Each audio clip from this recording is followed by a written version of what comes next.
By now, most people know that laser pointers are not great for dogs. Actually, they're potentially dangerous for dogs.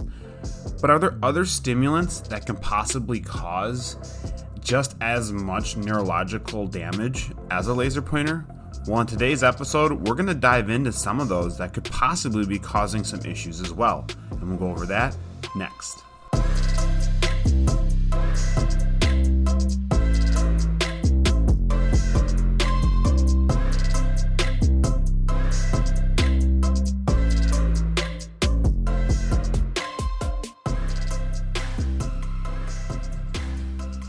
All right, welcome to this week's episode. We're going to jump into this just in a second, but of course, this is brought to you by OnDogTrainingAcademy.com. It is an online course-driven website, so if you're interested in taking some courses that maybe would cover some things that you would not get in a normal class, definitely jump over to OnDogTrainingAcademy.com, hit that subscribe button, and fill out your information, and we will send you notifications when these courses will drop. We're aiming for August, potentially September, depending on a few things, but that's when we're hoping to start getting some courses rolling out. So definitely check that out, subscribe, get on that email list. I promise, like always, we will not be bombarding you with tons of emails. So let me just say one more thing. If you haven't yet, and judging by the amount of people on the Facebook page, most of you haven't, jump over to our Facebook page. It's the Learn, Laugh, Bark podcast, and I will put a link in the description so you guys can just head right over there and like the page. But more importantly, I put a thread there that will allow you guys to be able to comment on what you would like me to talk about. If you have some ideas on some things you would like us to cover here, we are more than willing to appease our audience. So definitely make sure that you tell me what you're thinking. What would you like us to talk about? What would you like us to go over? Because honestly, we're pretty fluid with that. We're willing to cover stuff if it needs to get covered and decide kind of on the fly. Like today's episode, or this week's episode, I should say. This week's episode is going to be talking about neurological damage that we could be causing just through some actions that maybe we're not all aware of necessarily. And like I said in the intro, most of us know about the laser pointer.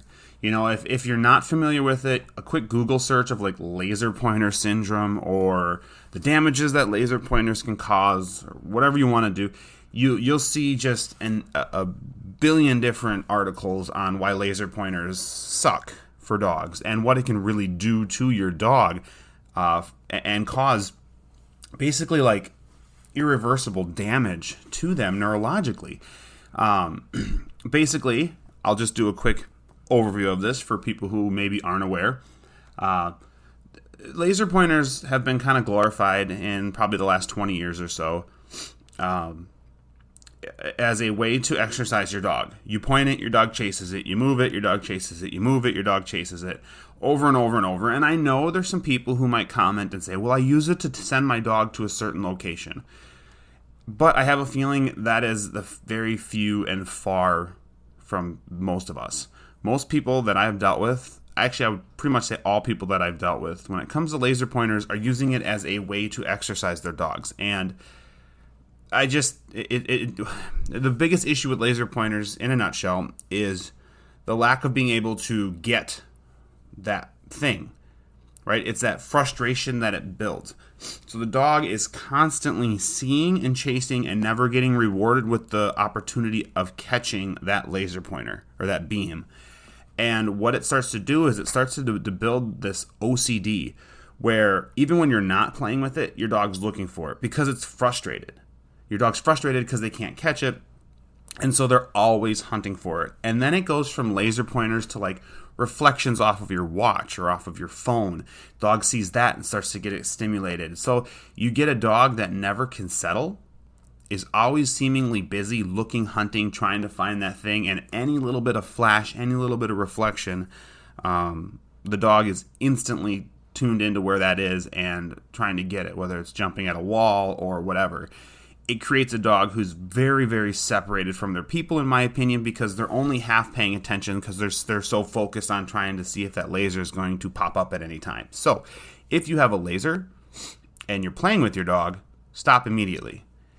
If you don't have a laser, keep it that way. If you have a laser, take it, smash it with a hammer, throw it into a fire pit, pour gasoline on it, and then maybe throw some tannerite on top of it and shoot it and blow it up so it never sees the light of day ever again. That's what I feel about those, if you can't tell. So laser pointers, like I said, most of us know about this, but let's talk about some other things.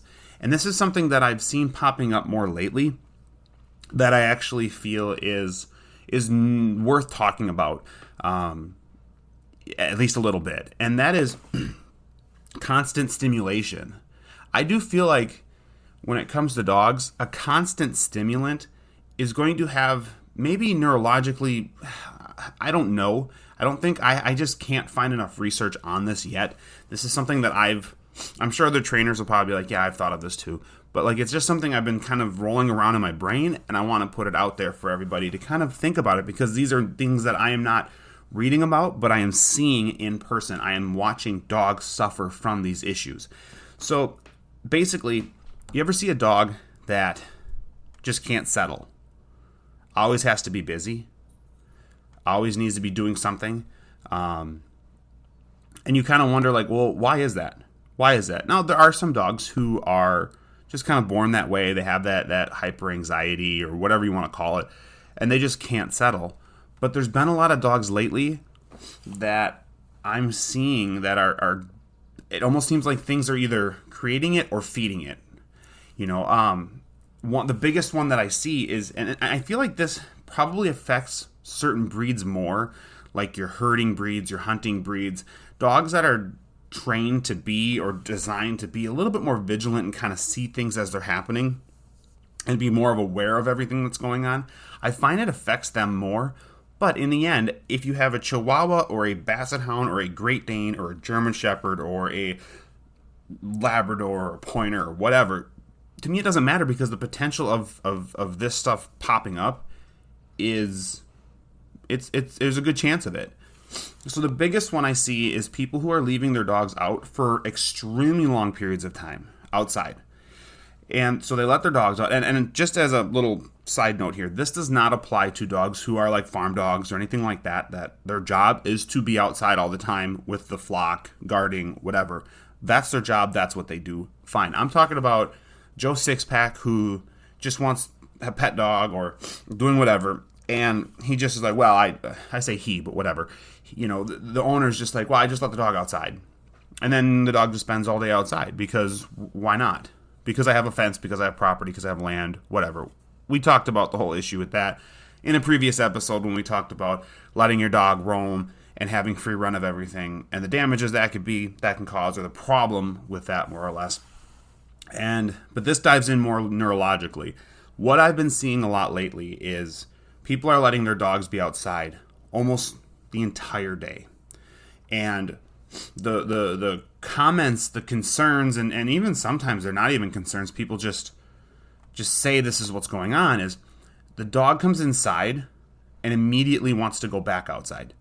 Or the dog needs something to do right away. Can't just lay down, can't just chill out, needs something to do right away. And so it makes me start to think, like, well, is this being created by being outside so much? You think about being outside. What is the dog doing? Yeah, dogs, they'll lay down, they'll sleep, but a lot of times there's constantly things going on around them.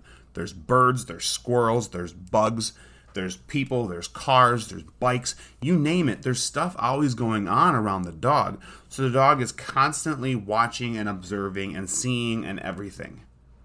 Okay, and you bring the dog inside, and that distraction is like almost gone. Like there's nothing there. And I see in some dogs, it's actually causing an issue where the dog can't sit in quiet, can't sit in unstimulated environments without starting to feel anxious and feeling like it needs to find that stuff. Very similar to the laser pointer, where the dog is like, where's that laser pointer? I know it's here somewhere. Dogs are like, there's nothing going on. What am I supposed to do with myself when there's nothing going on? I can't watch the birds. I can't watch the cars. And then people are like, yeah, well, but I let my dog in at night and he comes inside or she comes inside and she sleeps and she's good and everything like that. Well, think about why that is. Like, why is the dog at night better than during the day? Well, in my opinion, it's obvious. You shut the lights off. So at night when things get dark, naturally stimulation sort of goes away. You can't see the cars as well. People aren't driving. You don't see the other dogs because they're in the house. The birds usually aren't flying around. The bugs you can't see. So there's a lot of just things that are taken away. So the dog learns, okay, at night, I calm down. But during the day, I need to be on. I need to be watching. I need to see things. And I feel like, and I've observed in a few cases here where it is, or quite a few cases, I should say, where you bring the dog inside and the dog is just pacing, cannot settle, constantly looking out the windows. It's like the fear that they're missing out on something, or just the fear that or just the feeling of being calm is like gross and foreign to them. I think this can be almost also the same as like always constantly interacting with your dog. So like your dog comes up to you and instead of telling them to just go away and lay down and kind of just chill out, you immediately interact. So your dog is constantly needing that interaction. And when it's not getting interaction or play, it just doesn't know what to do with themselves. They've done studies with kids. Now, honestly, this is fairly different, but it's kind of where my brain goes. Where they've talked about the problem with kids lately, or even adults now, is they're not allowed to be bored. Well, they're not allowed to be bored because they have devices, they have TVs, they're in sports, they're doing all these different things that just basically never allows them to just kind of hang out, like just sit there and just be quiet for a little bit until they're tired and they want to go to sleep. Once they're tired and want to go to sleep, even then still, people are on their devices until they fall asleep. So it's like that dependency on being busy is really bad right now, and I see it not only in people but dogs. So like with kids, they're saying kids should be bored because bored helps feed imagination and allows them to think and whatever. You can research that all on your own if you'd like. But I feel like it's similar. It's obviously different because, the dogs don't need to like have these big imaginations and like be thinking about stuff, whatever. But like at least being okay with just kind of hanging out and doing nothing during the day, I think is super, super important. So if you have a dog that's constantly outside, bring them inside sometimes. If they're an outside-only dog, like I said before, fine, they stay outside. But if you have a dog that you would like to have be somewhat of an inside dog, somewhat of a pet dog that can just hang out with you, don't rely on outside as your babysitter. Don't say, well, I'm going to let the dog out and the dog can just go entertain itself, because it's entertaining itself constantly and it's changing its brain. And at the very least, if it's not changing its brain, it's at least making everything else so much more interesting than being with you. Like a dog should be comfortable, like just hanging out with you, getting pet a little bit, but just hanging out with you. Like you should be that value. But if you're constantly letting your dog outside and your dog is spending, a ton of time out there, then they're just learning to entertain themselves in a sense that, in a way that I think is unhealthy. I like dogs to entertain themselves, but to this point, I think it's very, very negative.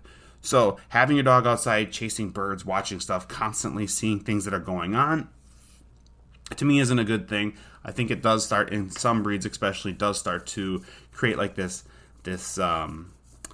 neurological issues where the dog is just like always stimulated, always looking for that thing, just almost psychotic with like, okay, what's that? Where's that? Oh, and just looking at all these things. So bring your dog inside sometimes. During the day, don't wait for night. I explained that before. Bring your dog in. Let your dog, bring them in. Hook them onto a leash if you have to. Have them lay down, step on that leash, hang out with them. Work in your office or watch TV or do whatever where the dog during the day is just chilling. Put them in their kennel during the day so the dog can just sit there and chill. And if your kennel is located somewhere where the dog can see outside, move it. Dogs don't need constant stimulation. Dogs need to shut it down sometimes. So just think about those things. Think about, and I'm sure there's going to be more, and maybe I'll do a future episode on this when I come up with more ideas. This is just something that's been popping up lately that I've been dealing with clients, and I just feel like it's something to just sort of talk about. So, you could take it with a grain of salt if you like, but at the same time, be aware. Like, are there things you are doing? Are there things you are doing with your dog or to your dog that are creating these neurological issues? And like things with the laser pointer, like I mentioned, that stuff is hard, if not almost impossible, to reverse. So it's really good to be aware of it and just be like, look, I want you to be on and play, but I also want you to be able to shut it off and chill. And at any time, I should be able to manage that. I should be able to be like, okay, we're going to play. Okay, we're done playing. Let's just hang out and be cool, and not have the dog feel like they constantly have to be busy, constantly have to be doing stuff, because it can lead to destructive behaviors, self-destructive behaviors, vocalizations, you name it, dog could do it. So just kind of take the stuff that I just talked about. Maybe you're going to be like, well, this episode was boring, or this episode was stupid, whatever, but this is the way my brain kind of works with certain things, where I'm starting to think like there might be associations with different issues that I'm seeing and some common tendencies that I'm seeing with handlers, the constant stimulation things. So just evaluate. I always do this with my own dog. Like, we'll sit down and kind of evaluate our life and what we're doing and what issues we see in our dog, and go, are we contributing to that? Because if your dog has certain issues that you don't like and you're trying to get rid of, or trying to at least manage, you need to look at yourself as well and be like, well, am I part of the reason? Most of the time the answer is yes. Am I part of the reason that the dog is acting this way? And what can I do to switch it around and make the dog more of what I want the dog to be, or what I think the dog could be? So think about this stuff, guys. Hopefully this was helpful. Like I mentioned at the beginning, check us out at ondogtrainingacademy.com. Also, go to Facebook, search for the Learn, Laugh, Bark podcast. Like that page, please, and start commenting on some stuff that you would like me to cover in future episodes. I have a huge list, and I will always have a huge list. The dog world is huge, fascinating, and full of stuff that we can talk about. And new things are going to be popping up constantly. So I won't ever run out of stuff, but I also want to make sure I'm keeping you guys happy with information that I'm putting out there. So if you want me to talk about something, jump on that Facebook page, say, hey, talk about this, and I will definitely consider it, look into it, and try to add it to a future episode. Thank you guys for listening this week, and like always, we'll see you in the next episode.